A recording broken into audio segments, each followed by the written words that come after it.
Bom dia, bom dia. Ontem eu parei no futurismo, mas eu gostaria de aqui com vocês falar um pouco, né, sobre esse primeiro slide aqui. Chocante, concordam, né? O nascimento do mundo, né? Na visão do vanguardista Salvador Dalí. Então, é uma interpretação, né? Não é por exemplo, se fosse uma pintura renascentista, nós iríamos aí um universo com vários planetas, a Terra se destacando assim. Agora aqui não. Aqui nós temos uma provocação da realidade, tá? Alguém saindo das entranhas do mundo, né? Uma representação, uma mulher, né? Com o seu ventre à amostra e uma criança ao lado.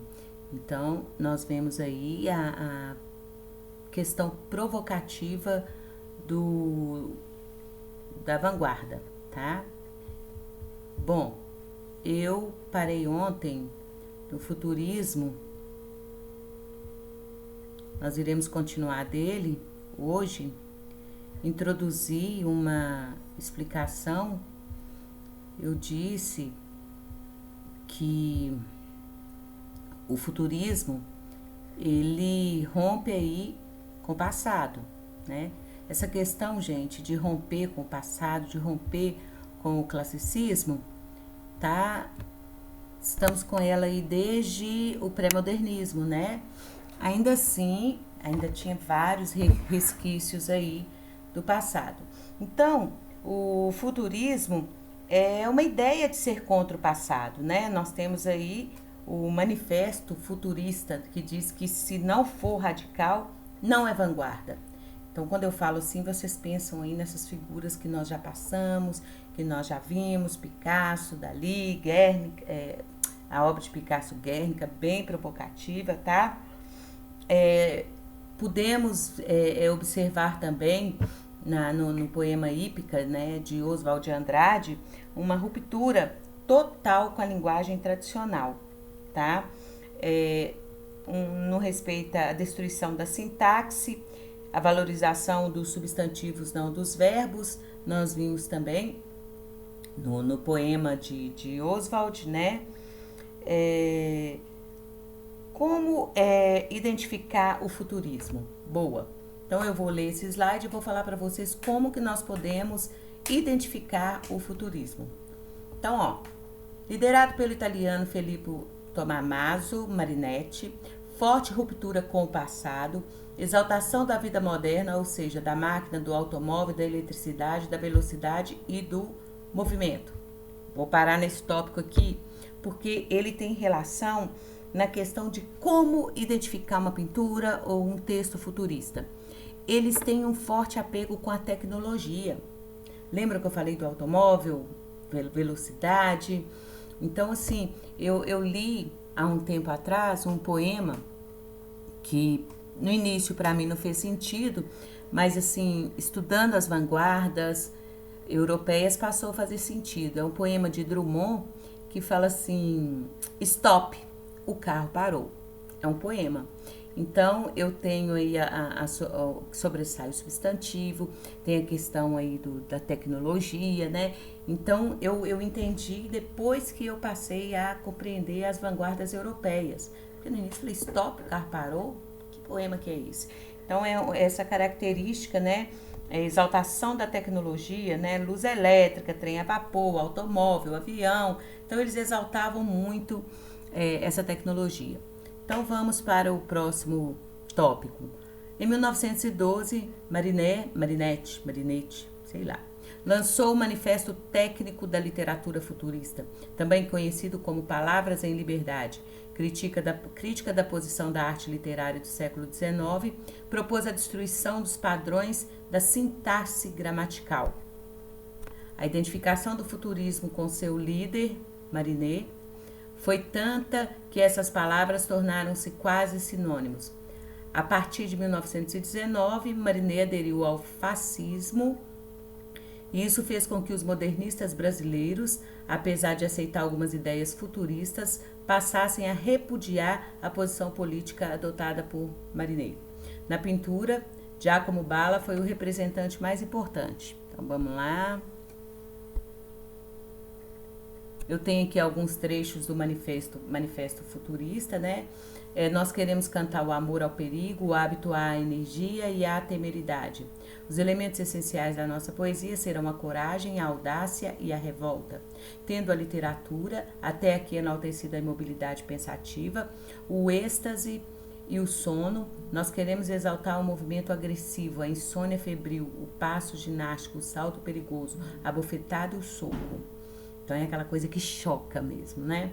Nós clamamos que o esplendor do mundo se enriqueceu com uma beleza nova, a beleza da velocidade. Um automóvel de corrida com seu cofre adornado de grossos tubos como serpentes de fôlego explosivo. Um automóvel rugidor que parece correr sobre a metralha é mais belo que a vitória de Samotrácia. Não há mais beleza senão na luta. Nada de obra-prima sem caráter agressivo. Nós queremos demolir os museus, as bibliotecas, combater o moralismo, o feminismo e todas as covardias oportunistas e utilitárias. Aqui um trecho do Manifesto Futurista, tá? Então nós temos aqui as vanguardas, né? O dinamismo de um ciclista. Mas professora, cadê o ciclista? O título não é o ciclista, é o dinamismo. O que fica para trás? Fica só a fumaça. Então, nós temos aí representado, é aquela questão futurista mesmo. Lembra que eu falei da tecnologia, que ela vai de acordo com o corpo da gente, né? Igual o carro. O carro, ele rompe aí com a questão da inércia, né? Então, a tecnologia é isso. Automóvel, mais velocidade, mais luz. Agora, vamos comparar. Digamos que o renascentista fosse fazer uma pintura de um automóvel. Tá. Aí ele tem lá como modelo a Ferrari. Nós teríamos até o brilho da Ferrari, aqueles frisos todos, tudo da Ferrari, assim, a realidade na pintura. Agora aqui não, aqui é uma interpretação. Então aqui eles estão tentando reproduzir, não, né? Interpretar a velocidade, né? Então o que fica para trás? Fica poeira, fica fumaça, né? Então o que é representado com todos esses pontos aqui. Mais uma vez isso cai na prova. Vladimir Mayakovsky, né? Nós temos aqui um pouquinho da biografia dele, é só ler. Aí nós temos aqui um poema também. Fumo de tabaco rói o ar, o quarto. Um capítulo do inferno, de Kranchonik. Recorda. Atrás desta janela, pela primeira vez apertei tuas mãos atônito. Hoje te sentas, no coração aço. Um dia mais e me expulsarás, talvez com zanga. No teu alvo escuro, longamente o braço, trêmulo, se recusa a entrar na manga. Sairei correndo, lançarei meu corpo à rua, transtornado, tornado, louco pelo desespero. Não consintas, meu amor, meu bem. Digamos até logo agora, de qualquer forma. O meu amor, duro fardo, por certo, pesará sobre ti, onde quer que te encontres. Deixa que o fel da mágoa ressentida, no último grito, estronde. Quando um boi está morto de trabalho, ele se vai e se deita na água fria. Afora o teu amor, para mim não há mar, e a dor do teu amor, nem a lágrima alivia. Aí nós temos aqui a continuação, é longo, tá? Por que eu li algumas partes? A questão da sintaxe, da pontuação, dos substantivos. Então, todas essas características estão presentes aqui. Então, ó, ainda no futurismo, tá? Trechos do Manifesto Futurista de 1912. Então, aqui é um manifesto técnico da literatura. Destruição da sintaxe, dispondo os substantivos ao acaso como nascem, como eu citei anteriormente. Uso do verbo no infinitivo para que se adapte elasticamente ao substantivo e não o submeta ao eu do escritor, que observa ou imagina. O verbo no infinitivo pode sozinho dar o sentido da continuidade da vida e a elasticidade da intuição que a percebe. A abolição do adjetivo para que o substantivo desnudo conserve a sua cor essencial. Louco, né? O adjetivo é incompatível com a nossa visão dinâmica, uma vez que supõe uma parada, uma meditação. Abolição do advérbio. Velha fivela que une as palavras umas às outras. Olha só, gente. Aqui, né, uma linguagem literária, uma linguagem conotativa. Aqui pode. Já lá no texto dissertativo argumentativo, a gente tem que unir as palavras, lembram? Elencar, tecer as palavras. Aqui não, aqui eles chutam balde mesmo, tá? O advérbio conserva a frase numa fastidiosa unidade de tom. E não é essa unidade que eles querem fragmentos, tá? A da pontuação que será substituída por sinais da matemática e pelos sinais musicais. Destruição do eu psicogizante. Então, nós temos aqui a ode triunfal de Fernando Pessoa. A dolorosa luz das grandes lâmpadas elétricas da fábrica. Tenho febre e escrevo. Escrevo rangendo os dentes. Fera para a beleza disto. Para a beleza disto, totalmente reconhecida dos antigos. Ó rodas, ó engrenagens. Eterno. Poder exprimir-me todo como o motor se exprime, ser completo como uma máquina, poder ir na vida triunfante como um automóvel último modelo. Perceberam, gente, a presença da tecnologia aqui, né? A carga dos lanceiros, quem lança, né? Quem projeta a lança para frente. Então, nós temos aqui a representação. Manifesto intervencionista. Atentem a essas figuras, gente, futuristas. É bem diferente do cubismo, né? Mar dança. Movimentos, né? Abstracionismo. O que vocês entendem por abstracionismo é aquele que abstrai, né? Nós temos aí abstracionismo, aquele que abstrai. Então, o artista deixa de representar de uma vez por todas a realidade exterior. Então, ele abstrai toda a realidade. As cores e as formas passam a ser vistas como entidades autônomas, com valor próprio. Então, tem aí, eles fazem, digamos, o que eles querem, tá? O que eles acham que é melhor. Isso é bem subjetivo. O quadro deixa de ter a realidade como referencial e vale por si mesmo. Lembra que eu falei? Os vanguardistas, eles fogem à realidade e passam a criar a interpretação. Daí a subjetividade. É uma superfície com formas e cores, mas sem tema reconhecível. Tá? Agora que nós temos aqui algumas obras abstracionistas, também diferente das outros traços. A análise dessas obras a gente estuda muito em arte, né? Dadaísmo. Não sei se vocês lembram, mas eu falei lá atrás sobre o dadaísmo, né? A questão do humor. Dadaísmo é o quê? Dadaísmo é zoeira. Vamos zoar com as coisas. É tipo isso, tá? É uma provocação, é uma arte metalinguística. O que é metalinguagem? Vocês estudaram no primeiro ano, né? No caso da arte, é a arte voltada para ela mesma. Tá? Então, nós temos aí uma arte metalinguística, tá? É uma bagunça voltada para a própria bagunça. Então, eles pegam uma arte renascentista e zoam com ela. Nós vamos ver isso aí. Fundado na Suíça em 1916, foi o mais radical dos movimentos de vanguarda. A palavra Dada, o que é Dada? Dada não é nada, gente, nada. Escolhida por Tristan Tzara, líder do movimento, pode significar várias coisas, como, por exemplo, rabo de vaca santa, ama de leite, mãe, etc. O próprio Tristan disse que Dada não significa nada. Foi o que eu li. Segundo ele, essa palavra foi encontrada casualmente quando ele abriu um dicionário. Os dadaístas não propõem nada, exceto a destruição do passado, do presente e do futuro. Total falta de perspectiva diante da guerra. Pensam aí nesse contexto que eles estavam aí, né?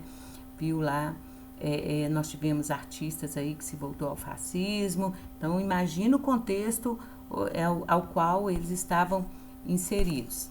Então, nós temos aqui a anti-arte, né? Os dadaístas são contra as teorias, as ordenações lógicas, os manifestos e pouco se importavam com o leitor. O importante para eles era criar palavras que rompiam com as barreiras da sonoridade. O importante era o urro contra a guerra e contra o capitalismo burguês. Para se ter uma ideia da importância do urro para os dadaístas, basta mencionar o prefácio da obra Pauliceia Desvairada, de Mário de Andrade, onde ele diz o seguinte sobre o poema Ode ao Burguês: quem não souber urrar, não leia. Então, nós temos aqui... gente, é muito... Olha a provocação, olha o humor, olha a zoeira. Nós temos aí representações de vasos chineses, vasos japoneses, aqueles vasos caríssimos, né? Que nós vemos aí vários quadros aí com pinturas de vasos. Aqui, o dadaísta traz o quê? O vaso sanitário, tá? Então, olha só, a técnica do Rage Magic consiste em transformar em obra de arte objetos do cotidiano. Então, pega lá o objeto cotidiano e satiriza.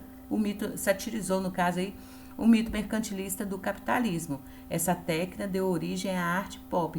Então, vaso chinês custa milhões. Aí eles pegam um vaso sanitário e falam assim, isso aqui também é arte, né? O dadaísta faz isso, zoeira pura. Nós temos aqui a Mona Lisa de bigode, a provocação, a zoeira, tá aí, cavanhaque no caso, né? Vamos ler as vanguardas dadaístas, tá? As características. Agressividade, improvisação, desordem, rejeição a qualquer tipo de racionalização e equilíbrio, livre associação de palavras, técnicas de escrita automática, que mais tarde seria aproveitada pelo surrealismo. Invenção de palavras com base na exploração apenas de sua sonoridade. Então, os caras eram meio loucos mesmo, tá? Temos aqui as vanguardas europeias dadaísta, né? Receita para se fazer um poema dadaísta segundo Tristan Tzara. Para fazer um poema dadaísta, olha só, onde que está a metalinguagem aí, professor? Eu tenho um poema, né, que vai falar de poema. Uma receita que fala de um poema, que fala do poema. Então, é a arte voltada para arte. Então, olha, pegue um jornal, pegue a tesoura. Escolha no jornal um artigo do tamanho que você deseja dar a seu poema. Recorte o artigo. Recorte em seguida com atenção algumas palavras que formam esse artigo e meta-as no saco. Agite suavemente. Tire em seguida cada pedaço um após o outro. Copie conscienciosamente na ordem em que elas são tiradas do saco. O poema se parecerá com você. E ele um escritor infinitamente original e de uma sensibilidade graciosa, ainda que incompreendido do público. Então, olha só, gente, confira a receita para se fazer o poema. Então, é um poema explicando como se faz um poema. Tá aí a metalinguagem. E o gênero receita presente, né? Todos os verbos aí no imperativo, como nós temos no gênero receita. Mais um exemplo de poema. Ber, bum, bum, bum, bum. Gente, eu não vou ler não, vocês leem, tá? Vou ficar representando. É muita representação de som pra mim, tá? Mas aí nós temos aí as figuras de linguagem presentes, né? a literação, a assonância, né, que estão presentes aqui.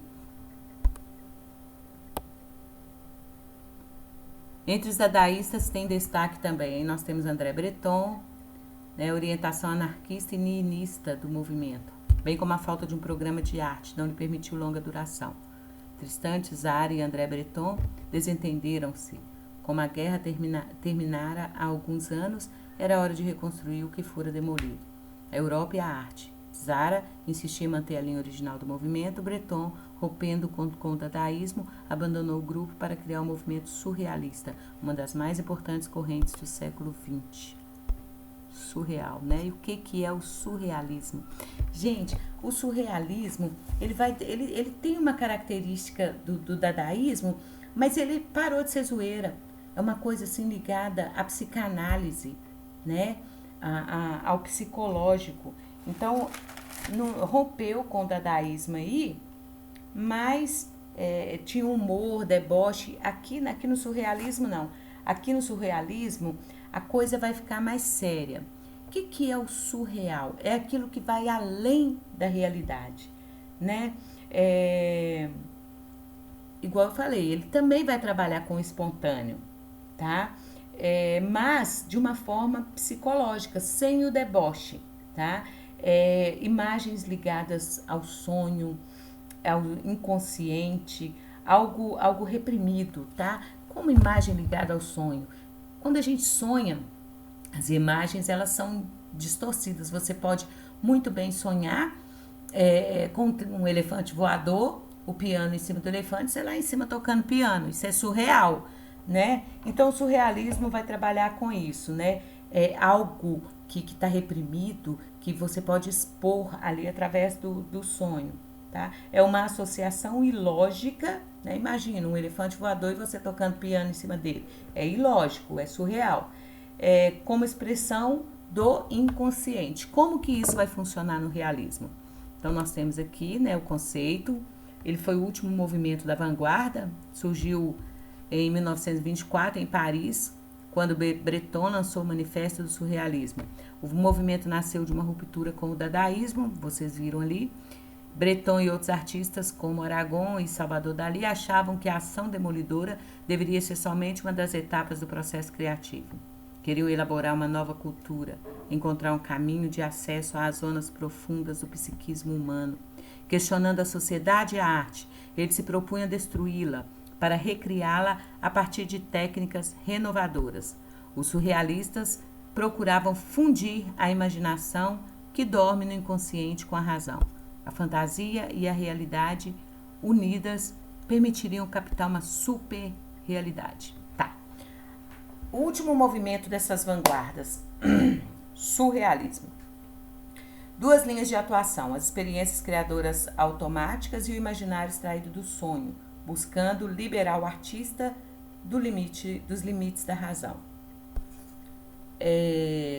Breton e Salvador Dalí, Juan Miró, eles representam esse movimento, tá? Então vamos aí, olha, pensa essas imagens, isso é surreal, né? A persistência da memória de Salvador Dalí. Silêncio para que vocês analisem a imagem, essa questão do sonho que pode distorcer a imagem do psicológico, do reprimido. Eu falei de elefante voador, aqui tem cavalo voador, tá? A Tentação de Santo Antônio, Salvador Dalí.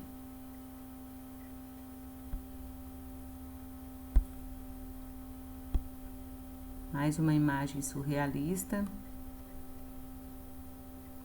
Representação da imagem, né? Bem distorcida, né?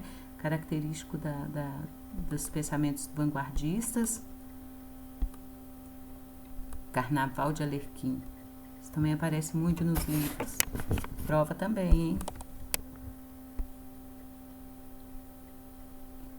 Então, ó, no Brasil, vários escritores foram influenciados pelas ideias surrealistas. Gente, ideia não tem acento não, né? Isso aqui saiu sem querer. E depois de pronto, não deu para tirar, não. Tais como Mário de Andrade, Oswald de Andrade, Murilo Mendes e Jorge de Lima. No poema Ao Lado, de Murilo Mendes, pode-se perceber algumas características do surrealismo, como o ilogismo, o absurdo, as imagens surpreendentes, a atmosfera onírica. Então vamos lá, pré-história, Murilo Mendes. Mamãe vestida de rendas tocava piano no caos. Uma noite abriu as asas, cansada de tanto som. Equilibrou-se no azul, de tonta não mais olhou para mim, para ninguém. Caiu no álbum de retratos. Então, assim, não tem lógica, absurdo, as imagens surpreendem, né? Imagina, tocava piano no caos, né? Metáfora pura.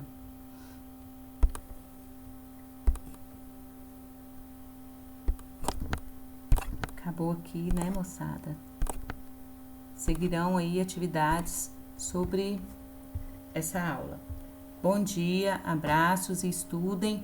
Lembrando que cai no Enem. Vai cair no Enem.